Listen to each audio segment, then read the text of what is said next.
나무에게 중요한 것은 땅 위에 드러나 있는 나무 가지들보다 뿌리가 어디에 심겨져 있고 뿌리 상태가 어떠하느냐가 굉장히 중요합니다.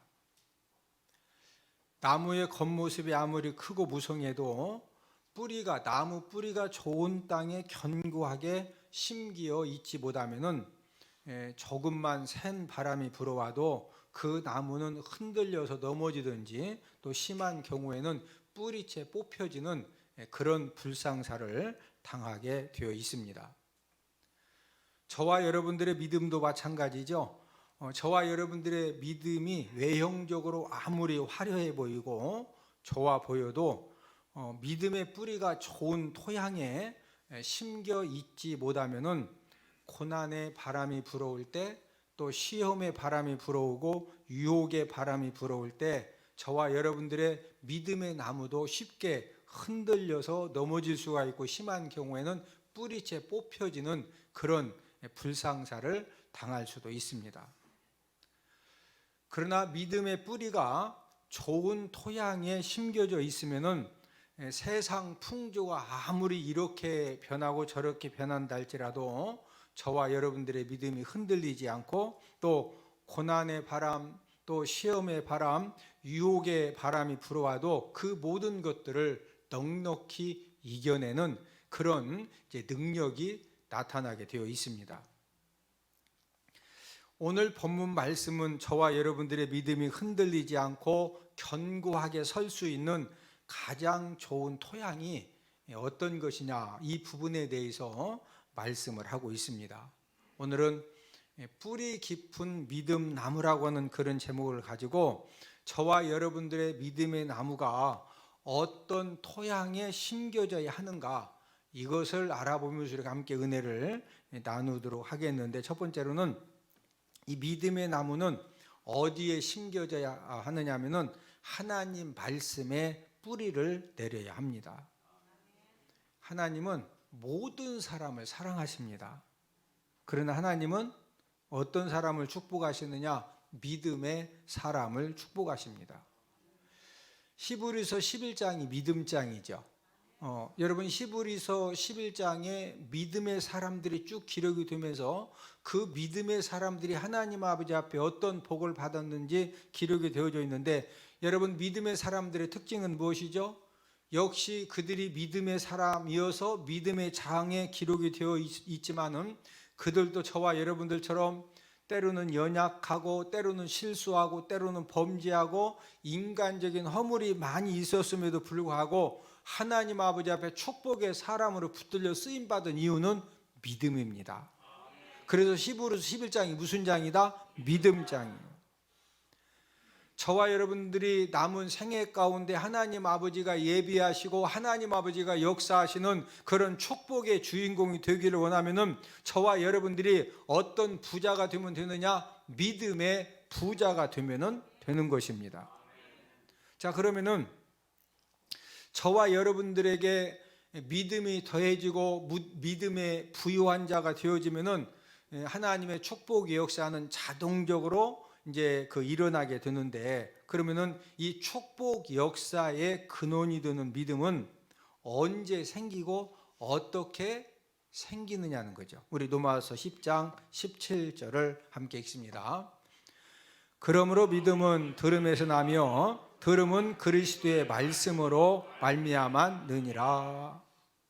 저와 여러분들에게 언제 생명력 있는 믿음이 생겨지고 그 믿음이 성장하고 믿음의 역사가 일어나느냐?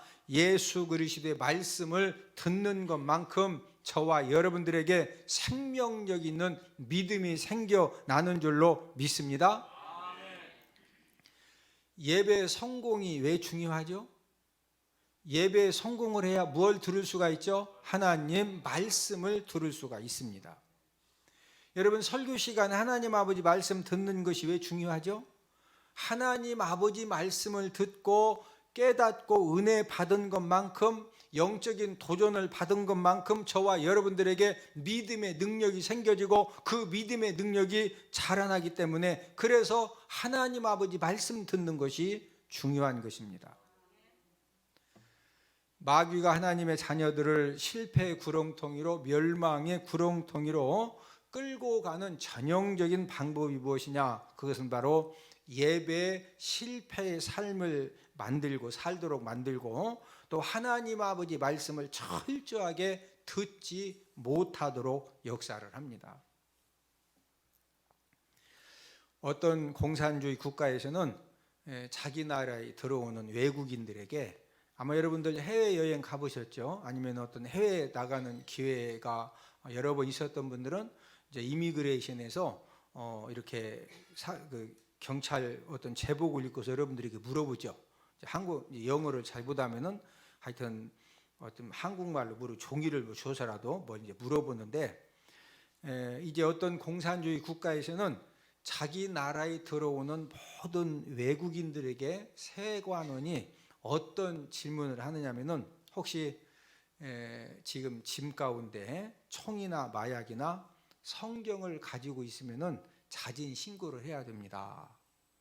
우리나라에서는 총과 마약과 성경을 이제 가지고 있으면은 굉장히 위험한 물건들이기 때문에 이제 거기에 대한 그 대가를 지불을 해야 되니까 지금 빨리 자진 신고를 해라. 그러고 맡겨놓고 있다가 갈 때 이제 본국에 돌아갈 때 이제 가져가면 된다고. 공산주의 국가에서는 총과 마약과 성경이 죽이는 일을 한다고 철저하게 세뇌 교육을 시킵니다. 총은 사람의 육신을 죽이고, 마약은 사람의 정신을 죽이고, 성경은 공산주의 사상을 죽인다는 거죠. 그래서 성경을 갖고 들어오는 것을 총과 마약을 갖고 들어오는 것만큼 범죄 행동으로 취급을 하는 것입니다. 여러분, 이 총을 왜 만들었고, 또 마약이 왜 발견되어져서 사용이 되어졌고, 또 성경을 하나님께서 왜 기록을 하게 하셨습니까? 총과 마약과 성경은 죽이는 것이 목적이 아니라 살리는 그런 목적을 가지고 만들어졌습니다. 총은 생명의 위협으로부터 보호해주는 그런 무기이고, 마약은 응급 환자를 살릴 때 때로는 이제 특효약이 되어지고, 성경은 사람의 욕심과 악한 생각과 불신앙을 죽이고 예수님의 새 생명을 얻게 하는 영생의 특효약이 바로 성경인 줄로 믿습니다. 성경은 미련한 자를 지혜롭게 만들어주고 무능력한 자를 능력자로 만들어줍니다. 또한 성경은 이 땅에서 저와 여러분들이 복된 삶을 살고 행복한 삶을 살고 축복된 삶을 살 수 있도록 저와 여러분들에게 믿음을 더해주고, 또 어떤 길로 가야 될지, 어떤 삶을 살아야 될지를 정확하게 우리에게 가르쳐 주십니다. 여러분, 공산주의 국가, 이슬람 국가에서 가장 무서워하는 것이 무엇이냐? 성경입니다. 여러분, 북한 사람들이 성경을 소지하고 있다가 발각되면은요, 총살형을 당하든지 아니면 아우지 탄광에 가서 죽을 때까지 엄청난 그 노동일을 하고 또 이제 핍박을 당하다가 거기서 죽어야 돼요. 여러분, 공산주의 국가, 이슬람 국가에서 왜 이렇게 성경을 무서워합니까? 성경 말씀을 통해서 예수님을 만나기만 하면은 가치관이 변화가 되어지고 생각이 변화되고 또 주변 사람들까지 어떤 그 영향력을 끼치는 그런 역사가 일어나기 때문에 공산주의 국가에서는 성경을 가장 무서워하는 것입니다.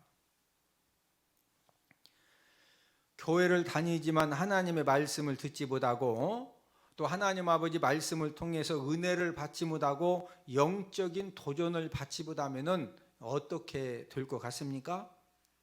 자, 나무가 좋은 토양에 뿌리를 내리지 못한 나무는 어떤 문제가 생긴다고 그랬죠? 조금만 센 바람을 만나도 뿌리가 뽑혀져 가지고 나무가 어떻게 되죠? 죽습니다. 이처럼 교회를 다니지만 하나님 아버지 말씀을 통해서 은혜 받지 못하고 하나님 아버지 말씀을 통해서 깨닫지 못하면은 조금만 센 그런 고난의 바람과 또 시험의 바람과 유혹의 바람을 만나면은 믿음의 뿌리가 힘없이 뽑혀지고 세상 길로 가고 만다는 거죠. 우리 주변에 보면은 이제 교회를 뭐 5년 다니다가 10년 다니다가 아니면 2년 다니다가 안 다니는 분들을 우리가 가끔 만나게 되는데, 이분들이 교회를 열심히 다니다가 왜 지금은 안 다니느냐?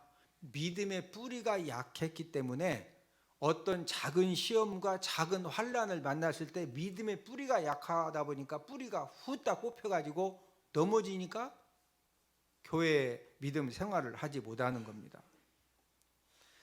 저와 여러분들이 교회를 다녀도 때로는 고난도 우리가 만나게 되고 또 환난의 사건들도 만나게 되는데, 그 고난이 어떤 경우에는 교회 일을 하다가 여러 가지 시험을 들기도 하고 또 성도 관계에서 여러 가지 생각하지 못했던 그런 힘든 일들도 당할 수가 있습니다.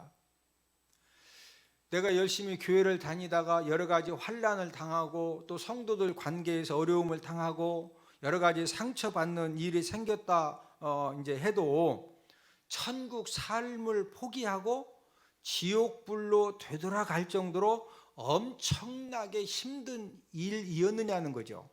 이야기를 들어보면요 절대 그렇지 않습니다. 분명히 본인에게는 힘들고 어려운 그런 사건이었고 그런 문제들이었지만은 왜 믿음 생활을 포기하고 교회 출석을 그만둔 거예요?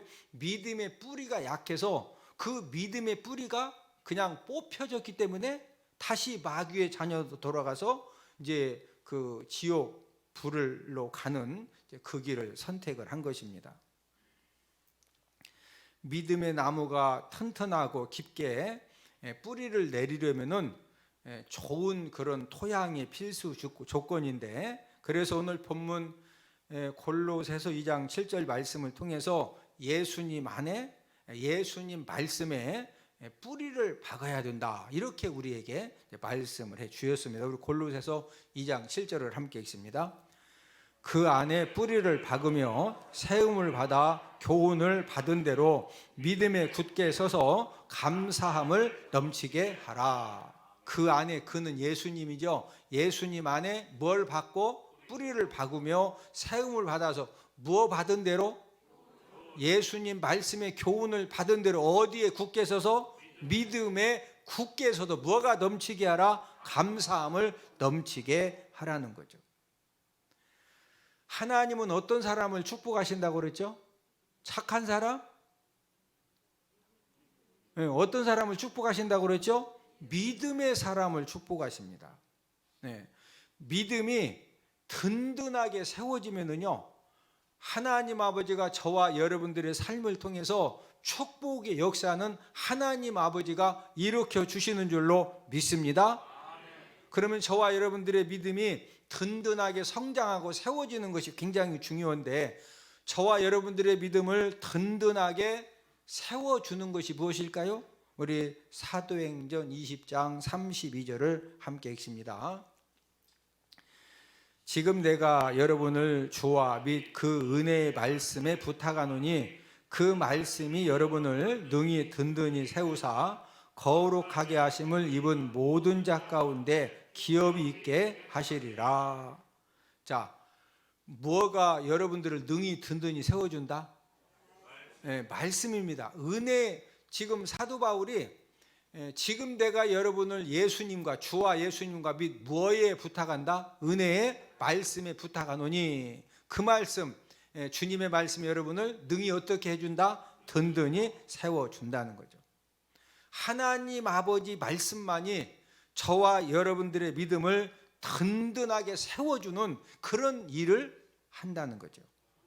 그래서 저와 여러분들의 이 믿음의 나무가 하나님 아버지 말씀의 뿌리를 쫙 내리고 있으면요, 어떤 유혹 시험을 만나고 고난 또 환난의 사건들을 만난다 할지라도 이 하나님 아버지 말씀의 이 뿌리를 깊이 쫙 내리면은 뽑혀진다, 안 뽑혀진다? 뽑혀지지 않고 어떤 이제 그 시험과 고난과 환난을 만나도 저와 여러분들이 넉넉히 이겨내서 하나님 아버지가 약속하시고 예비하신 그런 놀라운 축복을 풍성하게 거두게 되는 줄로 믿습니다. 두 번째로는 믿음의 나무가 어디에 이제 뿌리를 내려야 되느냐? 예수님 사랑에 뿌리를 내려야 합니다. 믿음의 나무가 예수 그리스도의 사랑에 뿌리를 내리고 있으면은 어떤 일이 생겨지느냐? 우리 로마서 8장 35절을 함께 읽습니다. 누가 우리를 그리스도의 사랑에서 끊으리요? 환난이나 곤고나 박해나 기근이나 적신이나 위험이나 칼이라. 어떤 환난과 곤고, 박해, 기근, 적신은 헐벗음, 이제 극한 그 가난이죠. 적신이나 위험이나 이런 칼을 만나도 예수 그리스도의 사랑에 뿌리를, 믿음의 뿌리를 쫙 내리고 있으면은 어떤 환난이나 공고나 박해나 기근이나 적신이나 위험이나 칼이 예수 그리스도의 사랑에서 끊지 못한다? 절대로 끊지 못합니다. 그 결과로서 저와 여러분들이 예수님을 통해서 생명의 역사가 일어나고 살아나는 역사가 일어나고 축복의 역사가 예수님을 통해서 일어나는 줄로 믿습니다. 저와 여러분들의 믿음의 뿌리가 어디에다가 뿌리를 내려야 된다? 예수님 사랑에 뿌리를 내려야 된다는 거죠. 이게 무슨 말씀이냐? 부모님 사랑을 듬뿍 받고 자란 아이는 부모님 사랑을 절대로 의심하지 않습니다. 어떤 문제를 만나도 그 문제 가운데서 고민하고 그 몸부림을 치다가 더 이상 해결이 안 되면은요, 부모님의 사랑의 품에 안겨서 힘듦을 이야기하고 그래서 부모님의 도움을 받으면서 함께 문제들을 이렇게 잘 해결을 해 갑니다. 부모님 사랑을 풍성하게 받고 자란 아이들은 어떤 장점을 가지고 있습니까? 절대로 삐뚤어지지 않습니다. 가끔은 잘못된 길로 갈 수가 있지만 잘못된 길로 가다가도 부모님의 사랑을 풍성하게 받고 자란 아이는 결국에는 바른 길로 쉽게 돌아서는 그런 특징을 가지고 있습니다. 예수님 사랑에 뿌리를 내리고 믿음 생활을 하는 성도들도 마찬가지죠. 예수님 사랑이 그냥 100% 믿어지는 겁니다. 예수님이 나의 모든 죄와 또 모든 저주와 모든 연약함과 질병을 감당하시기 위해서 십자가에서 죽으시기까지 예수님이 나를 사랑하신다. 이 예수님의 사랑이 그냥 100% 믿어지기 때문에 어떤 고난과 힘든 그런 사건을 만난다 할지라도 예수님이 나를 책임져 주신다. 예수님이 도와주신다. 예수님이 합력하여 선을 이루어 주신다. 이게 100% 믿어지니까 그냥 자연스럽게 인내가 되어지는 겁니다. 대사업가의 아들이 이제 타고 가던 경비행기가 사막을 지나가다가 돌풍 그 폭풍을 만나 가지고 경비행기가 추락을 했습니다. 아버지가 그 소식을 듣고서 수색 대를 동원을 해서 며칠 동안 사막을 비행기를 타고서 막 이렇게 찾아다니고 또 수색대를 동원해서 차량으로 막 찾고 오는데도 추락 지점을 정확하게 모르기 때문에 아들의 생사를 알 길이 없었습니다. 며칠 뒤에 이제 추락한 비행기를 발견을 했는데 비행기 잔해와 또 그 경비행기를 운전했던 그 비행사의 시체는 있는데 아들의 시체는 그 현장에 없는 겁니다. 아버지는 직감적으로 내 아들이 아직 살아있다고 확신을 하고 어떻게 하면은 아들이 죽기 전에 이 아들을 발견을 해서 살려낼 수가 있을까, 이런 것들을 구상을 하면서 하나님 아버지 앞에 간절히 기도를 한 다음에 이제 어떤 이 마음의 응답을 받았느냐면은 만약에 여러분들은 지금 진짜 아들이 사막에 경비행기가 떨어져 가지고 어딘가는 살아있는데 뭐 1시간 전에만 발견해도 살 수가 있고 1시간 늦게 발견하면 죽을 수도 있거든요. 그런 절박한 상황에 여러분들은 그 아들을 찾기 위해서 어떤 방법을 선택할 것 같아요? 이 아버지는 어떤 이제 결론을 내렸느냐면은 수백만 장의 전단지를 만들어 가지고 사막에다가 비행기를 통해서 무작위로 뿌리기로 이렇게 이제 결정을 내린 겁니다. 이제 그렇게 이제 결정을 내렸는데 그 다음 또 고민은 뭐냐면은 전단지에다가 뭐라고 써서 그 전단지를 이렇게 수백만 장을 뿌릴 것이냐, 이제 이런 고민이 되어가지고 그 사막에서 생존할 수 있는 방법을 그 전단지에 써가지고 뿌릴 것인가, 아니면은 사막에서 무엇을 잡아먹을 수 있는지, 어떻게 잡아먹을 수 있는지 이것을 기록을 해서, 왜 그러냐면 먹어야 어쨌든 1시간이라 더 살 거 아니에요. 그래서 그 방법을 인쇄해서 뿌릴 것이냐, 아니면은 사나운 짐승을 어떻게 피하고 살아남을 수 있느냐, 이런 방법을 인쇄해서 뿌릴 것이냐, 이런 고민을 하다가 이제 아버지가 전단지에다가 뭐라고 썼느냐면요, 나의 아들 조나, 나는 너를 사랑한다. 이 문구만 인쇄를 해가지고 이제 이 수백만 장의 전단지를 비행기를 이용해서 사막에다 무작위로 막 뿌린 겁니다. 마침내 굶주림과 목마름과 절망감으로 죽어가던 아들이 그 전단지를 한 장을 이렇게 발견을 한 겁니다. 그리고 그 전단지를 읽어봤더니 나의 아들 조나, 나는 너를 사랑한다. 자기 이름을 정확하게 아는 사람이 누구예요? 아버지, 어머니거든요. 그리고 직감적으로 우리 아버지가 지금 나를 찾기 위해서 이런 전단지를 만들어서 이 사막에 뿌려 주셨구나. 아들은 자기를 사랑하는 아버지가 반드시 자기를 찾아낼 것이라고 하는 이런 이제 아버지의 사랑과 능력이 믿어지는 거예요. 그러면서 굶주림과 목마름과 절망감으로 다 죽어가려고 했던 이 아들에게요, 그 전단지 내용, 나의 아들 조나, 나는 너를 사랑한다, 이 글을 딱 읽는 순간요, 본인도 모르게 어떤 새 힘이 확 생겨지는 거예요. 아들은 사막에서 다시 버티기를 시작을 했고, 결국에 이 아들은 수색대에 의해서 구출을 받았습니다.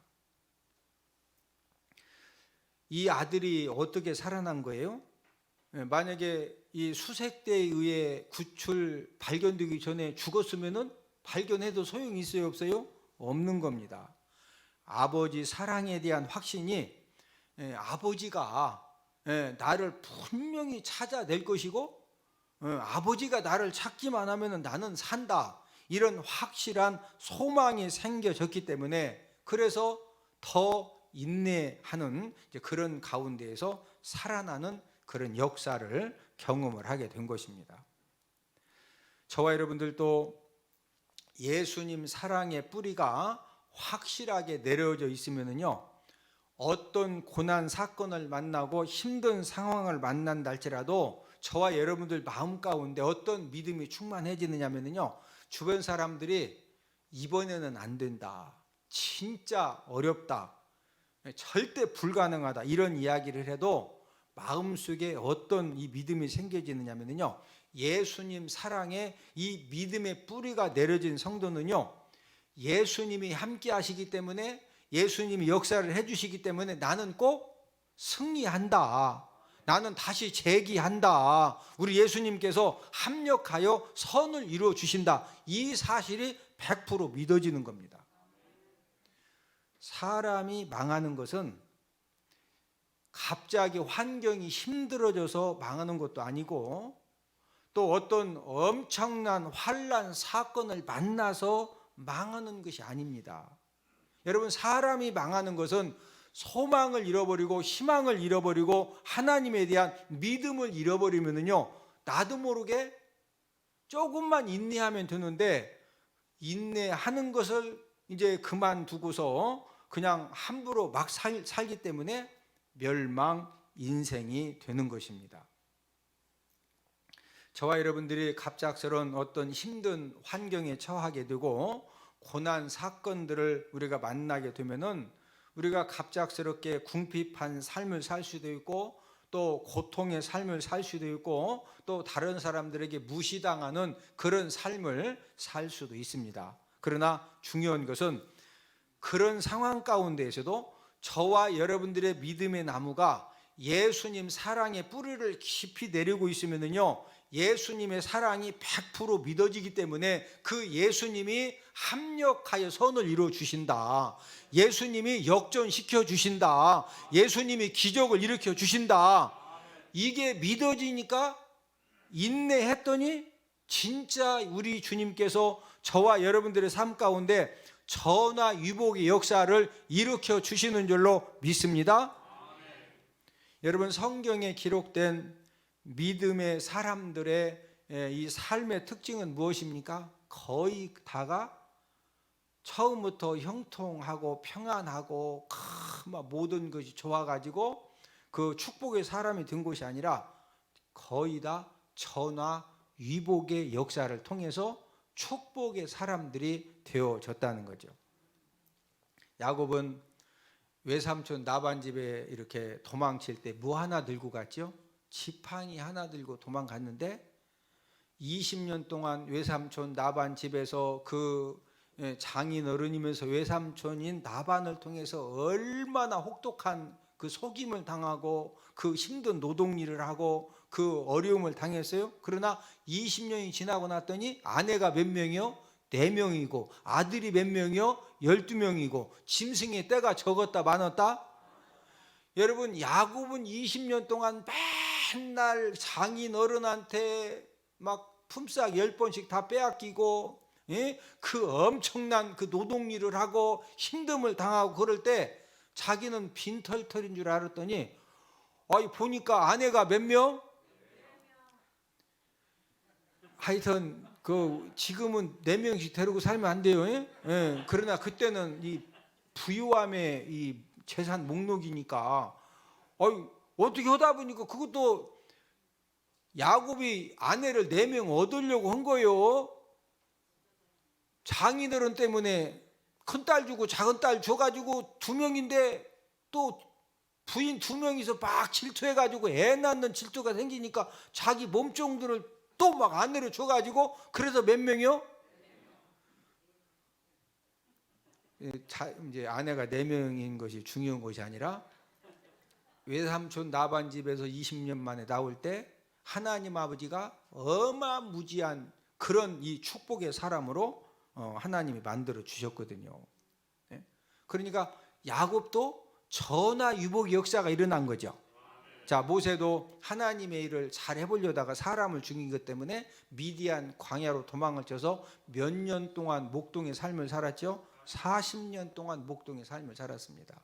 여러분, 하나님 아버지가 왜 광야에서 40년 동안 목동의 삶을 살게 하셨느냐면요, 지금 이스라엘 백성들이 출애굽을 해서 40년 동안 광야 생활을 해야 될 것이 모세가 40년 목동의 삶을 살았던 그 지역이거든요. 하나님은 모세는 본인이 살인자가 되어졌고 도망자의 삶을 살아야 되고 그 다음에 처갓집에서 큰 소리도 못 내지 못하고 힘들게 그 처가살이를 40년 동안 살아야 되었지만 하나님 아버지는 그 모든 것들을 통해서 출애굽의 역사를 감당하게 해 주신 줄로 믿습니다. 저와 여러분들도 어떤 이 고난의 사건 또 힘든 상황을 만난다 할지라도 예수님 사랑에 하나님 사랑의 뿌리가 확실하게 내려져 있으면요, 어떤 고난 사건 속에서도 믿음 가지고 확신 가지고 인내하기 때문에 우리 하나님 아버지가 저와 여러분들의 삶 가운데에서 합력하여 선을 이루어 주시고 전화위복의 역사를 지금도 일으켜 주시는 줄로 믿습니다. 세 번째로 믿음의 나무가 어디에 뿌리를 내려야 되느냐? 감사의 뿌리를 내려야 합니다. 이 세상의 모든 사람들의 삶에는 행복한 일과 불행한 일, 또 감사할 일과 속상할 일이 항상 함께 공존을 합니다. 우리 주변에 보면은 정말로 이렇게 얼굴을 보면은요, 참 저분은 인생을 멋지게 사신다. 예? 저분은 인생을 참 복되게 사신다. 이런 분들을 얼굴을 딱 보면은 얼굴에 써요. 옆 사람 얼굴 한번 보셔. 얼굴을 보니 좋아 보이십니다. 자, 이 복된 삶을 사는 사람들의 특징은요, 어떤 특징을 가지고 있느냐면은 어떤 상황에서도 행복할 일, 감사할 일을 붙들고 사는 능력이 굉장히 탁월합니다. 저와 여러분들의 이제 현재 상황에 대해서 어떤 심리 상담이라든지 이렇게 이제 쭉 한번 메모를 해보면서 살펴보면은요, 사람들마다 다 다르지만 어떤 사람은 속상한 일, 막 너무 힘든 일이 230가지요. 근데 그 230가지인데 또 반대로 감사할 일도 찾아봤더니 3가지는 있어. 3가지. 속상한 일, 불행할 일 230가지인데 감사할 일 몇 가지가 있다? 3가지가 있어. 자, 그러면은요, 복된 삶을 사는 사람들의 특징은요, 230가지 속상한 일, 화날 일 때문에 막 잠도 못 자고 밥도 못 먹고 맨날 그냥 막 눈에다 힘주고, 인상도 이상해지는 것이 아니라 그 3가지 감사할 일, 이걸 붙들고서 하나님 아버지 앞에 감사하고 사람들에게 감사하다는 거예요. 속상할 일, 화날 일이 230가지인데 그래도 몇 가지 감사할 일이 있다고? 3가지가 있어서 그래가지고 감사 일기에다 막 3가지를 적는 거예요. 감사하다고. 목사님, 아니 속상하고 화날 일이 230가지인데 아니 감사할 일 3가지가 있다고 그거 3가지 붙들고 막 그 감사하다고 웃어가면서 사는 사람이 정상입니까? 그러면 정상 아니요. 그게 능력이요. 아니 230가지 속상할 일, 화날 일 가지고 이거 가지고 막 열내고 화낸다고 뭐 그게 바뀌어져? 바뀌어져요? 안 바뀌어진다니까요. 그래서 오늘 본문 7절에서도 우리 주님께서 뭐라고 말씀하셨어요? 감사함을 넘치게 하라는 겁니다. 자, 본문 골로새서 2장 7절을 함께 읽습니다. 그 안에 뿌리를 박으며 세움을 받아 교훈을 받은 대로 믿음에 굳게 서서 감사함을 넘치게 하라. 여러분, 감사할 일을 넘치게 하라는 말씀이 아니라 감사함을 넘치게 하라는 것입니다. 여러분, 저와 여러분들의 삶 가운데 감사할 일들보다도 힘들고 어려운 일들이 훨씬 많거든요. 그렇기 때문에 주님께서 저와 여러분들에게 감사할 일을 넘치게 하라고 말씀하신 것이 아니라 무엇을 넘치게 해라? 감사함을 넘치게 하라. 자, 이 말씀이 무슨 말씀이냐? 다니엘 6장에 보면 다니엘이 하나님 아버지 앞에 기도를 한 다음에 이제 붙들려서 사자굴에 던져져서 죽어야 되는데 마지막 붙잡혀져서 그 다음에 이제 사자굴에 던져지기 전에 다니엘이 마지막 기도를 했는데 다니엘이 마지막에 무슨 기도를 했어요? 우리 다니엘 6장 10절을 함께 읽습니다. 다니엘이 조서에 왕의 도장에 찍힌 것을 알고도 자기 집에 돌아가서는 윗방에 올라가 예루살렘으로 향한 창문을 열고 전에 하던 대로 하루 3번씩 무릎을 꿇고 기도하며 그의 하나님께 감사하였더라. 자, 지금 다니엘이 마지막 기도하고 붙들려서 사자굴에 던져져 가지고 온몸이 다 사자들에게 찢겨져서 죽어야 되는데 이게 지금 감사할 일이요? 죽을 일이요? 죽을 일이죠. 자, 죽을 일이기 때문에 다니엘이 하나님 아버지 앞에 기도할 때 하나님, 아니 세상에 제가 이렇게 하루에 3번씩 기도를 하는데 저를 사자굴에 던져지게 해서 진짜 저 죽게 할 겁니까? 이렇게 막 원망하는 기도를 했어요? 감사 기도를 했어요? 이게 바로 감사함이 넘치는 감사 기도를 한 것입니다. 그 결과 어떻게 됐죠? 하나님 아버지가 다니엘을 살려주시고 그 원수들과 그의 가족들은 전부 다 어떻게 하셨다? 사자, 땅에 떨어지기도 전 사자들이 전부 다 뼈까지 부서뜨려서 다 먹어버렸습니다. 자, 그럼 물어봅시다. 다니엘이 원래부터 내가 하나님 아버지 앞에 감사 기도하면은 내가 사자고를 딱 던질지 하나님의 사자의 입을 딱 그냥 막고 땅에 딱 붙여가지고 나는 확실하게 살아나고 원수들은 전부 다 사자법이 되게 할 것이다. 이거 알고서 감사기도 했죠. 그거 알고 감사기도 한 거예요? 죽을 줄 알고서 감사한 거예요? 네. 뭐가 넘치게 했다? 감사함이 넘치게 하니까 누가 역사하신다? 하나님 아버지가 역사를 해 주신 것입니다. 우리가 인생 삶을 살아가면서 꼭 우리가 정리해야 될 것은요, 저와 여러분들의 이 삶 가운데 감사함이 충만한 만큼 하나님의 은혜와 하나님의 역사도 하나님 아버지가 충만하게 부어주시는 겁니다. 여러분들이 정말로 행복한 삶, 축복된 삶을 살기를 원하십니까?